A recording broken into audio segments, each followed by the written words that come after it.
అందరికీ నమస్కారం. శ్రీమద్ భగవద్గీత ఆధ్యాత్మిక రహస్యాలు శీర్షికలో శ్రీ త్రినాథ్ గారు ధారావాహిక ప్రసంగం చేస్తున్నారు. వారి ధారావాహిక ప్రసంగంలో ఈ రోజు 210వ ప్రసంగం చేస్తున్నారు. శ్రీ త్రినాథ్ గారికి స్వాగతం. శ్రీమద్ భగవద్గీత ఆధ్యాత్మిక రహస్యాలు ఈ యొక్క కార్యక్రమాన్ని వీక్షిస్తున్నటువంటి సోదరిమణులు, ముఖ్యంగా గీతా ప్రేమికులు, అంటే భగవంతుడి ప్రేమికులు, పరమాత్మ ప్రేమికులు, ఈశ్వరుడి ప్రేమికులు, భగవంతుడు ఒక్కరే అన్నటువంటి భావనని స్పష్టంగా అర్థం చేసుకోవడానికి ఇష్టపడేటువంటి అందరికీ కూడా సోదరిమణులందరికీ నమస్కారం. మన ముందు మాటగా ధార్మికము, ఆధ్యాత్మికం, ఇది చాలా ఇంపార్టెంట్ అండి. అందుకనే నేను కొంచెం 3-4 ఎపిసోడ్స్ తీసుకొని నేను కవర్ చేస్తూ ఉన్నాను. ఎందుకంటే మనకి క్లారిటీ ఉండాలి. ఎందుకంటే వర్తమానంలో రెండు ఒకటే అనుకుంటున్నాం. రెండు ఒకటే అనుకున్నంత వరకు మనలో పరివర్తన కోసం ఎటువంటి అవకాశం లేకుండా చేసుకుంటాం. అర్థమైందండి. ధార్మికము అంటే భౌతికము, ధార్మికము అంటే రిలీజియస్ అంటే ఎంత భౌతికమే. అక్కడ మూడవ నేత్రాన్ని మనము అక్కడ తెరిచి మూడవ నేత్రాన్ని అర్థం చేసుకోవడానికి ఎటువంటి ప్రయత్నం చేయం. భలే అంటాము, శాస్త్రాల్లో కూడా చెప్పారు. మూడవ నేత్రం దివ్య నేత్రం, దివ్య చక్షము, జ్ఞాన నేత్రము, ఇంగ్లీష్ లో కూడా third I of divine wisdom అంటారు. కానీ అది వినడం వరకే, అది కేవలము అది ఒక నాలెడ్జ్ కొరకే, అర్థమైన ఇన్ఫర్మేషన్ మాత్రమే మనకు అర్థమవుతుంది. ఈ థర్డ్ ఐ ఏంటి అంటే, ఈ థర్డ్ ఐ అంటే మనకు 2 కళ్ళు ఉన్నాయి, అయినా ఈ థర్డ్ ఐ అని ఎందుకు అంటున్నారు, డివైన్ విజ్డమ్ ఎందుకు అంటున్నారు? ఇక్కడ 2 ముఖ్యమైనదండి. థర్డ్ ఐ అంటే మూడవ నేత్రం, విజ్డమ్ అంటే ఏంటి, అనుభవ జ్ఞానం, అనుభవం చేసేటువంటి జ్ఞానాన్ని విజ్డమ్ అంటారు. లేకపోతే జస్ట్ ఇన్ఫర్మేషన్ గ్యాదరింగ్. నాకు వేదాలు తెలుసు, ఇన్ఫర్మేషన్ గ్యాదరింగ్, ఉపనిషత్తులు తెలుసును, అంతా కూడా కంఠోపాఠం పట్టాను, భగవద్గీత తెలుసును, అంత ఇన్ఫర్మేషన్ గ్యాదరింగ్ వల్ల ఆ ఇన్ఫర్మేషన్ గ్యాదర్ చేసే సమయంలో మాత్రమే మీరు కాస్త మన శాంతిగా అనిపిస్తుంది, కాస్త శక్తి అనిపిస్తుంది తప్పకుండా. ఎందుకంటే వేరే పాడు పనులు చేయటం లేదు కదా. కానీ ఇన్ఫర్మేషన్ గ్యాదరింగ్ సదా ఉంటుందా? సదా ఉండదు కదా. ఈ సమయం ఉంటుంది. ఏదైనా సత్సంగానికి వెళ్తాం, అక్కడ మాత్రమే ఉంటుంది. తర్వాత ఇంటికి వచ్చిన తర్వాత మళ్ళీ మనం చేసే పనుల్లో ఎటువంటి మార్పు రాదు, సంస్కార పరివర్తన జరగదు. బేసికల్గా సంస్కారాలు అన్న పదం కూడా వాడుతూ ఉంటాం కదండి మనం. ఏంటంటే మీ సంస్కారం బాగోలేదండి, ఏంటంటే పనికిరాని సంస్కారాలు పెట్టుకుని కూర్చున్నారు, సంస్కారం మార్చుకోవాలండి అంటుంటాం కదా. ఇప్పుడు సంస్కార పరివర్తన చేసుకునే విధానము ధార్మికంలో అంత స్పష్టం చేయబడలేదండి. లక్ష్యం ఒకటి ఉండాలి మనకి, లక్ష్యం. అందుకనే ఆధ్యాత్మికంలో ఏం చెప్తున్నాం, నీ లక్ష్యము సంస్కార పరివర్తన, నీ లక్ష్యము రేపు స్వర్గ స్థాపన జరగబోతాం, ధర్మ సంస్థాపనార్థాయ సంభవామిని భగవంతుడు డిక్లేర్ చేశాడు కదా. అద్భుతమైనటువంటి ప్రకటన చేయటం జరిగింది. సో ధర్మ సంస్థాపనార్థాయ సంభవామి, నేను కేవలము యుగాన్ని అధర్మ యుగాన్ని ధర్మయుగముగా మార్చడానికి మాత్రమే నేను వచ్చాను అని భగవంతుడు చెప్తున్నప్పుడు, దానికి మనము ఏమి కేవలము పఠన పారాయణ శ్రవణ ప్రచారం అని చెప్తుంటాను మాటి మాటికి నేను. ఇది సత్యం అండి. లేకపోతే మన బుద్ధి తొలిచేయాలి కదా. ఏమిటి ధర్మస్థాపన చేస్తానంటూ నిజంగా చేశాడా? నిజంగా చేయడం జరిగిందా? జరిగితే ఎక్కడ జరిగింది, ఎప్పుడు జరిగింది, ఎక్కడ, ఎలా, ఏ ప్రాసెస్ ద్వారా జరుగుతోంది, అటువంటి ఆలోచన మనకు కలగటం లేదు కదా. అందుకని జీవితంలో ఒక ఏమంటాము, ఎయిమ్ అండ్ ఆబ్జెక్టివ్ అంటే ఒక లక్ష్యము, ఒక గమ్యము, నేను ఏం చెయ్యాలి. 84 లక్షల జీవరాశుల్లో కేవలం మనిషికి మాత్రమే ఒక చాలా ప్రత్యేకమైనటువంటి సృష్టిలో ప్రత్యేకమైనటువంటి జీవిగా సృష్టించాడు. మాట్లాడుకునే కళ ఇచ్చాడు, ఆలోచన చేసే కళ ఇచ్చాడు, నిర్ణయం చేసే కళ ఇచ్చాడు. ఈ విధంగా విశిష్టమైనటువంటి శక్తులను ఇచ్చాడు కదా. ఈ శక్తులు ఉన్నప్పటికీ కూడా నేను సాధారణంగానే మా జీవితాన్ని గడిపేస్తున్నాను ఎందుకు? ఇటువంటివన్నీ ఆలోచనలు మనకు కలగటం లేదు. ధార్మికంలో కేవలం వినడం వరకే, వింటే సరిపోతుంది. ఒక ఫిక్స్డ్ బిలీఫ్ సిస్టమ్స్ ప్రకారంగా మనం వింటూ ఉంటాము, దానిలోనే మనము ఆ విధంగానే మనం సంతృప్తి పొందుతుంటాం. అదే జీవితం యొక్క గమ్యము, లక్ష్యము అని అనుకుంటాం. ఒకవైపు అసతోమా సద్గమయ అంటాం. ఇక్కడ ఎప్పుడైనా ఆలోచించారా, నేను సత్య మార్గంలో ఉన్నాను తండ్రి, నాకు సత్య మార్గాన్ని బోధించు.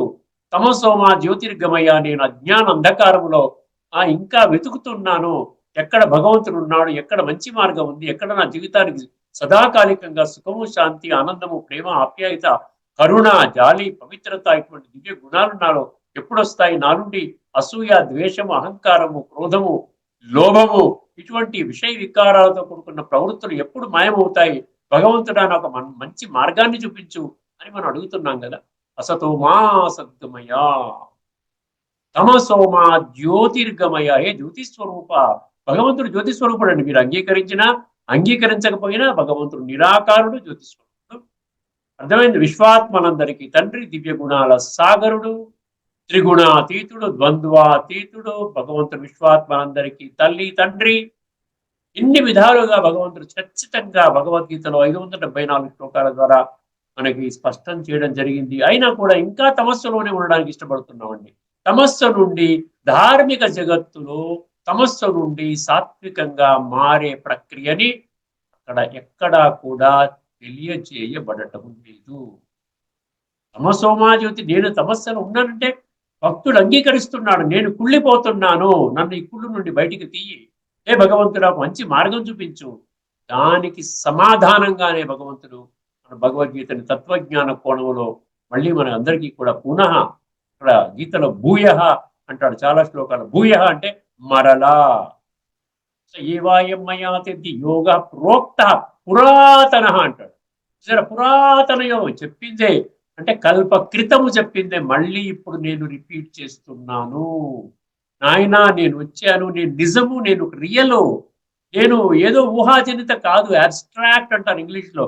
అబ్స్ట్రాక్ట్ అంటే బ్రహ్మకుమారి చెప్పేది అంతా అబ్స్ట్రాక్ట్ అంటారు అని వాళ్ళు అననివ్వండి, తప్పులేదు. కానీ ఆ సమయం వచ్చినప్పుడు పశ్చాత్తాప పడవలసి వస్తుంది. తస్మాత్ జాగ్రత్త. భగవంతుడితో ఆటలాడుకోకండి, భగవంతుడిని విస్మరించకండి, భగవంతుడి యొక్క విషయాన్ని తేలికగా తీసుకొని మనుషులకి అత్యంత విలువనిచ్చి కేవలము వినాశి దేహము ధరించినటువంటి మనుషులకి ఈ రోజున వర్తమానంలో అత్యధిక స్థానం ఉన్నది. మనుషుల ద్వారా రచింపబడిన శాస్త్రాలకి, శాస్త్రము అన్న పేరుతో ఏదైతే చలామణి అవుతుందో వాటికి అత్యంత ప్రాధాన్యత ఇవ్వడం జరుగుతుంది. కానీ భగవంతుడు ఏమంటున్నాడు? నేను భగవద్గీత ద్వారా 574 గీతా శ్లోకాలు, భగవాను వాచ శ్లోకాల ద్వారా చెప్పినది మాత్రమే ఏమంటున్నాడండి? చెప్పినది మాత్రమే శాస్త్రము. సర్వశాస్త్రమయి శిరోమణి శ్రీమద్ భగవద్గీత. అర్థమైందండి? సర్వశాస్త్రాలకి తల్లి లాంటిది భగవద్గీత, సర్వశాస్త్రాలకి మకుటాయమయమైనది భగవద్గీత. ఈ విషయాలు మనకి స్పష్టంగా మనం అనుకుంటున్నాం. చరిత్ర నిర్మాణం అని అనుకున్నాం కదా, గత ఎపిసోడ్లో మనం చర్చించుకున్నట్టున్నాం. మానసిక ఒత్తిడి అంటున్నాం. ఎక్కడి నుంచి వస్తుంది? ఎప్పుడన్నా అర్థం చేసుకున్నారా? టెన్షన్స్, రోగాలు, సమస్యలు, గొడవలు వస్తున్నాయి కదా. ఈ మనసు ప్రశాంతంగా లేకపోవటం వల్ల ఈ గొడవలన్నీ వస్తున్నాయి. మనసు ప్రశాంతంగా ఉంచుకోవడానికి ఎటువంటి మార్గదర్శక సూత్రాలు మనకు ధార్మిక జగత్తులో లభించాయండి? ఒకసారి ఆలోచించండి. మనశ్శాంతి అంటే మనసు గురించి నాలెడ్జ్ ఉండాలి కదా. మనసు గురించి నాకు అక్కర్లేదు, జ్ఞానం అక్కర్లేదు. మనసు ఎక్కడుంది, దాన్ని ఏం చేస్తుంది, మనసు యొక్క అది సూక్ష్మమా స్థూలమా, ఇవన్నీ మనం అనుకుంటున్నాం. మనసు అంటాం, బుద్ధి అంటాం, ఆత్మ అంటాం, సంస్కారాలు అంటాము, అర్థమై పరివర్తన అంటాము. అర్థమై ఇవన్నీ అనుకోవడం కాదండి, దాని మూలాల్లోకి వెళ్ళి అర్థమైందంట. ధార్మిక జగత్తులో ఉన్న అనేక ప్రశ్నలకి సమాధానం దొరకదండి. ఈ సత్యం ఏ ప్రశ్నకి కూడా ఒక్క ప్రశ్నకి సమాధానం దొరకదు. కానీ ఆధ్యాత్మిక జగత్తులో 1,00,000 ప్రశ్నలకి సంతృప్తికరమైన, సర్వులకు ఆమోదయోగ్యమైన సమాధానాలు దొరుకుతాయి. ఇప్పటికే మీకు ఎన్నో సమాధానాలు దొరుకుంటాయి. మనం ఆధ్యాత్మిక దృష్టికోణంలో మనం చర్చించుకుంటున్నాం. అదేవిధంగా స్వర్గం అంటాము, నరకం అంటాం. చనిపోయిన వాళ్ళు స్వర్గం వెళ్ళిపోయారంటారు, స్వర్గస్థులైనారు అంటారు. అంటే అర్థం ఏమిటి? ఇప్పుడు మనం నరకములో ఉన్నట్టు గుర్తుపెట్టుకో. వెళ్ళిపోయిన వాడు స్వర్గంలోకి వెళ్ళారంటే ఉన్నవాళ్ళు నరకంలో ఉన్నారు. ఇక్కడ ఒక స్వర్గం, అక్కడ ఒక స్వర్గం, ఇక్కడ ఒక నరకం, అక్కడ ఒక నరకం ఉండదండి. ఈ స్వర్గం అంటే ఏమిటి, నరకం అంటే ఏమిటి కూడా ధార్మిక జగత్తులో మనకి స్పష్టత లేదండి. స్వర్గం అంటే ఎక్కడో ఆకాశం పైన ఇంద్రుడు, ఆ విధంగా రంభ, ఊర్వశి, తిలోత్తమ, మేనక వాళ్ళతో ఇక నృత్యాలు జరుగుతుంటాయి, ఎంజాయ్ చేస్తూ, అది కాదు. స్వర్గము అనేది మనుషులు అనేవాళ్ళు, ప్రాణులు అనేవాళ్ళు కేవలం ఈ భూమండలం పైనే ఉంటారు, ఎక్కడా కూడా ఉండరు అన్నది ఆధ్యాత్మికత స్పష్టం చేస్తుంది. ఎక్కడైనా ఉంటే నిజంగా నాసా వాళ్ళు వెళ్తున్నారు, రష్యా వాళ్ళు ఆ స్పుట్నిక్ పంపిస్తున్నారు, ఇండియా వాళ్ళు కూడా మూన్ దాకా వెళ్ళొచ్చారు. ఎక్కడైనా ప్రాణం ఉన్నది అంటే అక్కడ కూడా ఆక్సిజన్ ఉంది, మనుషులు జీవించవచ్చు, నీరు ఉన్నది, భూమి ఉంది అనుకుంటే ఇంకొక గోడ ఉంది అంటే ఇప్పటికి తెలిసిపోయేది. ఎంత రీసెర్చ్ జరుగుతుందండి సైంటిఫిక్ ఏరియాలో. అని ఊరికనే మన 14 లోకాలు ఉన్నాయి, ఆ లోకాలు ఉన్నాయి, అక్కడ ఉన్నారు, ఇక్కడ ఉన్నారు అనుకుని ఊహాజనితంగా, అది అబ్స్ట్రాక్ట్ అన్నమాట. అదంతా ఊహాజనిత. ఆధ్యాత్మికత ఊహాజనిత కాదండి. భగవంతుడు ఊహాజనిత కాదండి. అర్థం చేసుకున్న విషయం అర్థం చేసుకోండి. ఇక్కడితో కొన్ని విషయాలు మీకు చెప్పుకున్నాను. మరి మరొక ఎపిసోడ్లో ఆధ్యాత్మికత, ధార్మికత గురించి మరికొన్ని విషయాలు మనం తెలుసుకునే ప్రయత్నం చేద్దాము. ఇప్పుడు మనం ఏం చేద్దాం, మన ముఖ్యమైన అంశం ఏదైతే ఉందో, భగవంతుణ్ణి అర్జునుడు ప్రశ్నిస్తాడు. ఏమండి? ప్రకృతిం పురుషం చైవ క్షేత్రం క్షేత్రజ్ఞ ఏవచ ఏతత్ వేదితుం ఇచ్చామి. అండర్లైన్ చేసుకోండి. ఏతత్ వేదితుం ఇచ్చామి. నేను ఈ యొక్క 6 అంశాల పట్ల అద్భుతమైనటువంటి స్పష్టతని నేను కోరుకుంటున్నాను. అందులో ఆఖరిది ఏంటండి? 4 చెప్పాను కదా. ప్రకృతి పురుషం, తర్వాత క్షేత్రం క్షేత్రజ్ఞుడు, తర్వాత ఏం చెప్పాడు? జ్ఞానము జ్ఞేయము అన్నాడు. జ్ఞేయము అంటే ఇప్పుడు నేను ఏం తెలుసుకోవాలి? నేను తెలుసుకోవాల్సిన విషయాలు నాకు చెప్పండి అంటున్నాడు భగవంతుడు. భగవంతుడిని అడుగుతున్నాడు. ఎందుకంటే నేను చాలా కన్ఫ్యూజ్ లో ఉన్నాను. ఎందుకంటే భక్తి మార్గంలో ఎన్ని రకాల విధాలుగా చెప్పడం జరుగుతుంది అంటే చివరికి నేనేం చెయ్యాలో నాకు చెప్పడం లేదు. నా యొక్క డైరెక్షన్ నాకు స్పష్టత లేదు. కాబట్టి ఇవన్నీ చెప్పండి అంటే మనం 5 విషయాల గురించి ఇప్పటికే మనం చర్చించుకున్నామండి. జ్ఞేయం అంటే తెలుసుకోవలసిన విషయము. అర్థమైంది? అందులో మొట్టమొదటి తెలుసుకోవాల్సిన విషయం ఏంటంటే ఆ నిరాకార స్వరూపుడైన పరమ పిత పరమాత్మ, పరమ శిక్షకుడు, పరమ పిత అంటే పరమ తండ్రి, శిక్షకుడు, అదేవిధంగా పరమ సద్గురువు అయినటువంటి సుప్రీం సోల్ అంటావు, పరం ఆత్మ, సుప్రీం ఫాదర్. వారిని అనేక పేర్లతో హెవెన్లీ గాడ్ ఫాదర్ అంటారు, అల్లా అనండి, ఏదైనా అనండి. ఎందుకంటే విశ్వాత్మలందరికీ సంబంధించినటువంటి భగవంతుడు ఒక్కరేనని భగవంతుడు మన భగవద్గీత ద్వారా ఖరాఖండిగా నిర్ద్వంద్వముగా నిర్ధారించడం జరిగింది. ఇది తిరుగులేని, తిరస్కరించలేని విషయాలండి. ఎవరు కూడా దీన్ని ప్రశ్నించలేరు. ఎంత పెద్ద మహానుభావులైనా ఈ పుడమి మీద ఉన్నటువంటి వాళ్ళు భగవంతుడు చాలా మంది ఉన్నారు అని భగవద్గీతలో చెప్పారు అండి అని ఎక్కడా కూడా 0.001% కూడా ఎక్కడ లెన్స్ పెట్టుకుని వెతికితే కూడా మనకి దొరకదు. అర్థమైంది? ఇది ఆధ్యాత్మిక దృష్టికోణంలో అర్థం చేసుకున్నప్పుడు విషయాలు స్పష్టమవుతాయి. దాని కొరకు మన బుద్ధి నేత్రాన్ని మనం తెలుసుకోవాలి. సో జ్ఞేయం అన్న ప్రక్రియలో మనము ఎక్కడి నుంచి మొదలు పెట్టామండి? 12వ శ్లోకంలో అడిగాడు ప్రశ్న. ఆ 13వ అధ్యాయంలోని మొదటి శ్లోకంలో అడిగాడు. తర్వాత దానికి సమాధానాలు ఎక్కడి నుంచి మొదలయ్యాయంటే ఆ 12వ శ్లోకం నుంచి మొదలయ్యాయి. జ్ఞేయం యత్ర వక్ష్యామి జ్ఞాత్వామృతం అశ్నుతే అని. విశ్వాత్మలందరికీ మీ భగవంతుడు, అందరి భగవంతుడు, ఇక్కడ ఉన్నవాళ్ళు, విన్నవాళ్ళు, ఇంకా ఏ మతానికి చెందిన కులాలు, మతాలు, జాతులు, వర్ణాలు, ఇవన్నీ ఏదో భాషలు, దేశాలు, ఉన్నవాడు, లేనివాడు, నల్లవాడు, తెల్లవాడు, స్త్రీ, పురుష, అందరికీ భగవంతుడు ఒక్కడే. ఈ ఒక్క సత్యాన్ని భగవద్గీత కుండ బద్దలు కొట్టినట్లుగా నిర్ధారిస్తుంది.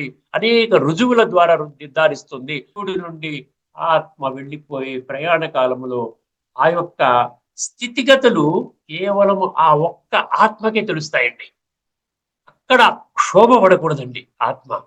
అక్కడ శోభ పడకూడదు. ఏమిటి ఇవన్నీ చాలా కన్ఫ్యూజ్గా ఉంది. నేను ఏం చెయ్యాలి?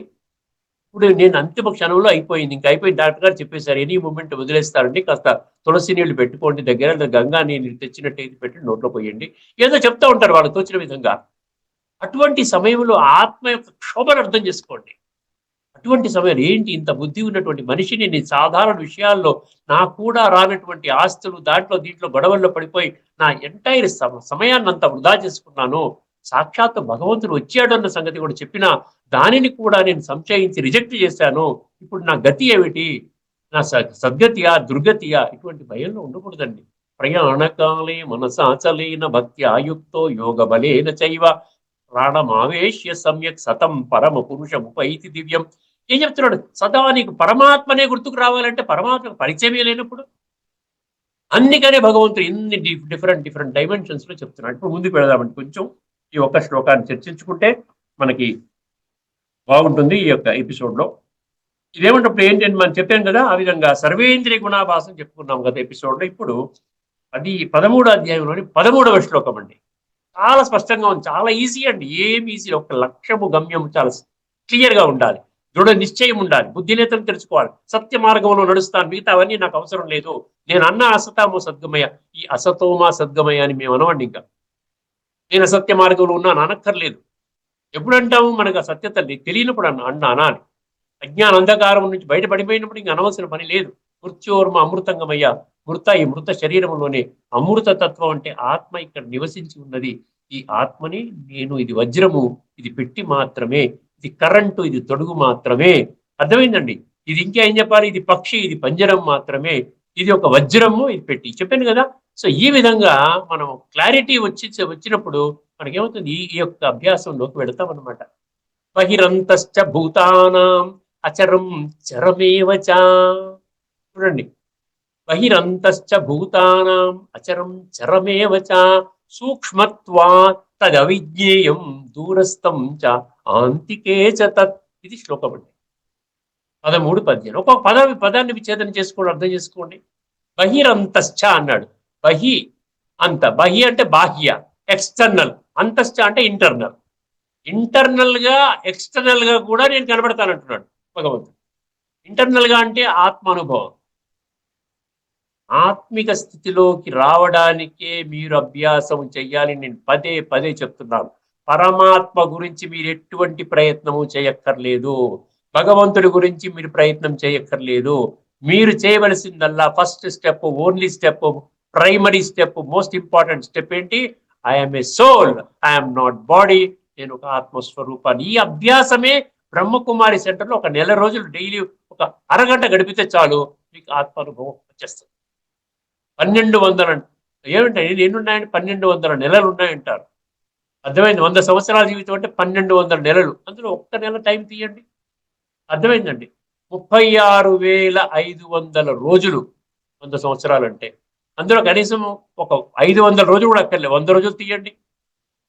అంటే మనకి ఆ సంకల్పం ఉండాలి. పరమాత్మ వచ్చాడా, నిజంగా వచ్చాడా కాదు, మీకు సూక్ష్మంగా అర్థం చేసుకోవాలి. గుప్తంగా జరుగుతుందండి కార్యక్రమం. పబ్లిసిటీ రాదు, పేపర్లో హెడ్డింగ్స్ లో రాదు. వస్తే అందరు వచ్చేస్తారుగా. ఏ విధంగా భగవంతుడు ఈ బీకేస్ ద్వారా అందరికి ఇన్ఫర్మేషన్ ఇమ్మని చెప్తున్నాడు. కాబట్టి మా పురుషార్థం ఇది. ఇది మేము మీ గురించి చెప్పడం, మీరు ఎవరు అర్థం చేసుకున్నా పర్వాలేదు, అర్థం చేసుకోకపోయినా పర్వాలేదు. ఇది నా పురుషార్థం గురించి నేను చెప్తున్నాను. అలాగే కొన్ని లక్షల మంది ఇప్పుడు వర్తమాన సమయంలో గొంతు చించుకొని చెప్తున్నారు భగవంతుడి సృష్టి మీద వచ్చాడు. ఇది తిరుగులేని, తిరస్కరించలేని. ఇంతకంటే ఏం చెప్పాలి చెప్పండి? ఇంకా వచ్చాడా, మీరు చూసారా అంటే ఆయన మాట్లాడిన మాటలు కూడా విన్నాం. ఆయన చెప్పిన మార్గంలో మేము నడుస్తున్నాం. ఆయన మా మాటలు వింటాడు, ఆయన మాటలు మేము వింటున్నాం. అక్కడ మ్యాజిక్ చేయడండి. భక్తి మార్గంలో రిద్ధి సిద్ధి అంటారు. ఎవరైనా వచ్చి ఇలాగెలా అని చెప్పేసి ఏదైనా క్రియేట్ చేస్తే ఆయన భగవంతుడు అంటారు. ఎలా భగవంతుడు? ఈ రిద్ధి సిద్ధి వల్ల కాదండి, సిద్ధి కావాలి. అందుకని గీతలో సిద్ధి అంటాడు. సిద్ధి అంటే ఏంటి? పర్ఫెక్ట్ స్టేజ్కి వెళ్ళాలంటే సిద్ధి అంటే సంస్కార పరివర్తన జరగాలి అక్కడ. మధ్యలో రిద్ధి సిద్ధి అంటే ఏంటి? ఏదో చేస్తే ఆయన అగ్ని మీద నడుస్తున్నాడండి భగవంతుడు. ఆ కింద ఎక్కడో భూమండలంలో 5 సంవత్సరాలు గడిపేశాడు, ఏమీ తినలేదంటే ఆయన బతికున్నాడు భగవంతుడు. ఇవన్నీ కాదండి, ఇవన్నీ వదిలేశాడు. గీతలో చెప్పాడుగా, మనం చర్చించుకున్నాగా. బహిరంతశ్చ భూతానాం అంటే భూతానం అనే పదం ఎక్కడైతే వస్తుందో అక్కడ మీరు ఏమర్థం చేసుకోవాలి అంటే, ఏమర్థం చేసుకోవాలండి? 850 కోట్ల మనుషులు, అందులో మీరు ఉన్నారు, నేను ఉన్నాను.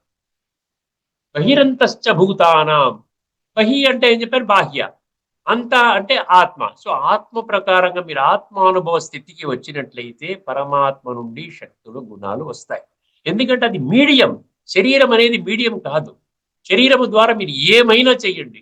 తల కింద పెట్టుకొని 1,00,000 సంవత్సరాలు కాళ్ళు పైన పెట్టుకుని తపస్సు చేయండి, మీకు భగవంతుడు యొక్క శక్తి, గుణాలు, శక్తులు, గుణాలు రావు. భగవంతుడి యొక్క అనుభూతి జరగదు. అందుకే ఎన్ని శ్లోకాలు భగవంతుడు చెప్తున్నాయి. లేకపోతే ఆత్మజ్ఞానం చెప్పవలసిన అవసరమే వచ్చిందండి. శరీరము ద్వారానే పరమాత్మను పొందేలాగుంటే ఆత్మజ్ఞానం అవసరం లేదు. సుమారుగా 46 శ్లోకాలు నేను డాక్యుమెంట్ చేశాను ఆత్మ గురించి. అర్థమైందండి? ఈ వాసాంసి జీర్ణాన్ని యథా విహాయ నైనం చిందంతి శస్త్రాన్ని జాయితే మ్రియతే వా కదాచి శ్రేయాన్ స్వధర్మే విగుణ. స్వధర్మము, పరధర్మము, ఇవన్నీ చెప్పవలసిన అవసరం ఉందా? శరీరం ద్వారానే పరమాత్మ దొరికితే ఇది దొరకడు. మీడియం కాదు, ఇది శరీరం కాదు. అందుకని మన అభ్యాసం అంతా కూడా అభ్యాస యోగయుక్తైన చేతసన్న అన్యగామిన. ఈ మనసులో పరమాత్మ తప్ప ఎవరు ఉండకూడదు అంటే మీరేం చెయ్యాలి? అభ్యాసం చెయ్యాలి. నేను ఆత్మని, నేను ఆత్మని, నేను ఆత్మని నిరంతరము చెయ్యండి. ఒక 5 నిమిషాలతో ప్రారంభించండి, ఒక 5 సెకండ్లతో ప్రారంభించండి. నేను శరీరం కాదు, నా ఒంట్లో బాగోలేదంటే నా ఒళ్ళు నాది, నేను ఆత్మని. అర్థమైందండి? అందుకని బహి అంటే అది బాహ్య, బాహ్య ఇప్పుడు అంతః అంటే చెప్పాను కదా, ఆత్మ ద్వారా పరమాత్మకు అనుభూతి జరుగుతుంది. నెక్స్ట్ బాహ్య అంటే ఏంటి? బాహ్య అంటే మీ సంస్కారాలు మారతాయి. ఇది వరకు మీరు క్రోధంగా ఉండేవాడు, కొంచెం చూస్తే ముఖం టఫ్ గా ఉండేది, చాలా సీరియస్ గా ముఖం పెట్టేవాళ్ళు. ఇప్పుడు ఈ ఆంతరికంగా ఆత్మ అనుభవం ఎప్పుడైతే జరుగుతుందో అప్పుడు మీరు చాలా ప్లెజెంట్ గా ఉంటారు, నిర్మలత్వంగా ఉంటారు, అతీంద్రియ సుఖం అనుభూతిలో ఉంటారు. ప్రతి ఒక్కరితో చాలా శాంతిగా మాట్లాడతారు, ప్రేమగా మాట్లాడతారు, ఒక సోదర భావంతో మాట్లాడతారు. ఇది అన్నమాట. బహిరంతశ్చ భూతానాం. తర్వాత ఏమన్నాడు? అచరం చరమేవచ అన్నాడు. అచరం చరాచర జగత్తు అంటాం కదా. అచరం అంటే ఏంటి? కదలనిది. చరం అంటే ఏంటి? కదిలేది. ఈ కదిలేది, కదలనిది, ఈ మొత్తం ప్రపంచాన్ని, సృష్టి అంతా నా చేతిలో ఉంది అంటున్నాడు. నేనే దీని యొక్క క్రియేటర్ అంటున్నాడు. బహిరంతశ్చ భూతానాం అచరం చరమేవచ.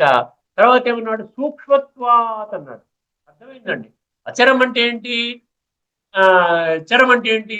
చరం అంటే కదిలేది, అచరం అంటే కదలనిది. అంటే ఇక్కడ రెండు ఉన్నాయి.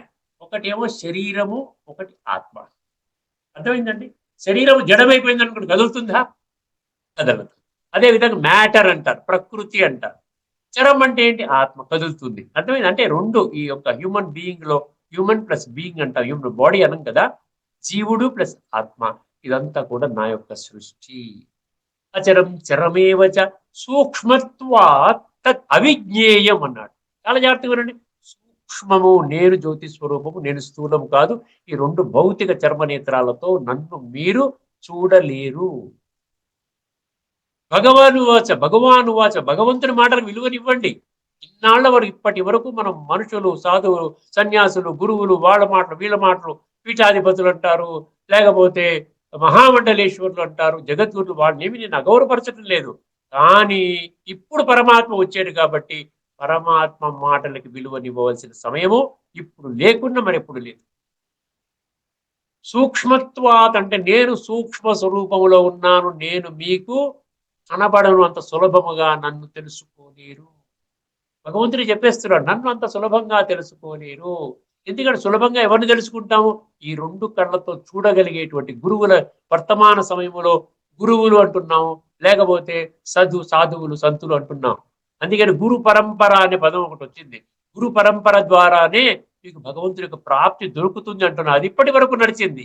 కానీ ఇప్పుడు ఈ అంతిమ సమయంలో, ఈ క్లిష్ట సమయంలో, ఆఖరి కలియుగం యొక్క ఆఖరి శ్వాసలో ఉన్నటువంటి సమయంలో ఇంకా సద్గురువు ఒక్కరే ఆ యొక్క మార్గానికి మనకి స్పష్టత ఇస్తారు. ఎందుకంటే ఇప్పటి వరకు గురు పరంపరగా నడిచింది కదా. ద్వాపర యుగము నుండి భక్తి ప్రారంభమైనప్పటి నుండి గురు పరంపరగా నడిచింది. కానీ గురు పరంపరగా నడిచినప్పటికీ కూడా ఒక మనిషిలో ఒక సంస్కార పరివర్తన, ఆత్మజ్ఞానము, పరమాత్మ తత్వము ఏది అర్థం కాలేదు. గురు పరంపరలో వెళ్ళిన వాళ్ళు కూడా తప్పుడు పనులు చేస్తున్నారు, అహంకారంతో ఉంటున్నారు. వీళ్ళంతా కూడా విషయ వికారాల్లోని మునిగి ఉన్నారు. కాబట్టి పరమాత్మ సృష్టి మీద వచ్చి ఇవన్నీ కూడా మనకి క్లారిటీ ఇస్తున్నారు.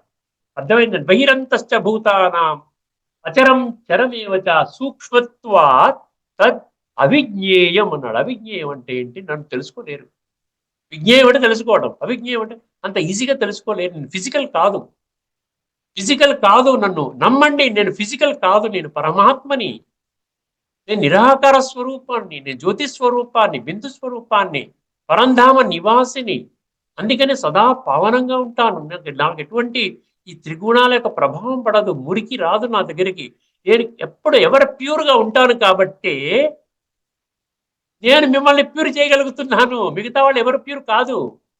ప్రతి ఒక్కరూ కూడా ఏంటంటే కామ వికారం ద్వారా జన్మ తీసుకున్న వాళ్ళు ఎక్కడైనా మనుషులు ప్యూర్గా ఉంటారా? పరమ పరమ పవిత్రులు అనగలుగుతామా? అనలేము కదా. అసలు కామం అనేది వికారం అన్నాడు, కానీ కామం అనేది గొప్ప గుణం అన్నాడా? ఎక్కడైనా శక్తి అన్నాడా? అందుకని భగవంతుడు ఏమంటున్నాడు? బహిరంతశ్చ భూతానామచరం చరమేవచ సూక్ష్మత్వాత్ తద్ అవిజ్ఞేయం అన్నాడు. అవిజ్ఞేయం అంటే నన్ను అంత ఈజీగా తెలుసుకోలేరు. తర్వాత ఆఖరిది ఏమన్నాడు? దూరస్థం చాంతికే చతత్ అన్నాడు. దూరస్థం అంటే నేను దూరంలో ఉంటాను, నేను మీలో ఉండనండి. ఈ విధంగా ప్రతి ఒక్కరిలో ఉన్నారు. ప్రతి ఒక్క చరాచర జగత్తులో ప్రతి చీమలో ఉన్నాడు, దోమలో ఉన్నాడు, బెల్లిలో ఉన్నాడు, కంప్యూటర్లో ఉన్నాడు, కుర్చీలో ఉన్నాడు, అక్కడ ఉన్నాడు, ఇక్కడ ఉన్నాడు. ఇదంతా కాదు. బుద్ధినేత్రం తెలుసుకోవాలి. సత్య మార్గంలో భగవంతుడు చెప్పిన మాటలకు విలువనివ్వాలి. ఇప్పటి వరకు మనుషులు చెప్పిన మాటలు విన్నాము, దానివల్ల సంస్కార పరివర్తన జరిగిందా? ఎవరికి వాళ్ళే ప్రశ్న వేసుకోవాలి. అర్థమైందండి.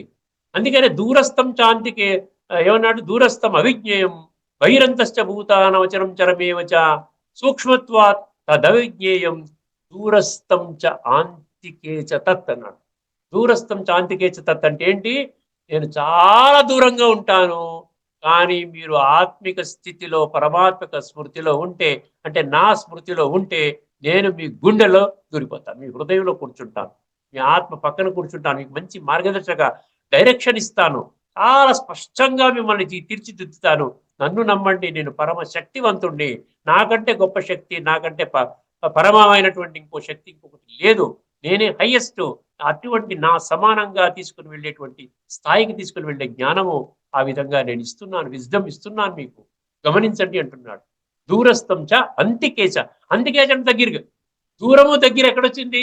దూరములో ఉంటాను, కానీ నన్ను మీరు సరి అయిన పద్ధతిలో రాజయోగ ప్రక్రియలో ఆత్మిక స్థితి పరమాత్మిక స్మృతి నేను చెప్పిన విధానంలో మనసు బుద్ధి ద్వారా సంబంధాన్ని జోడించినట్లయితే నేను మీ హృదయములో కూర్చుంటాను, మీరు నా యొక్క ఉనికిని ఫీల్ అవుతారు.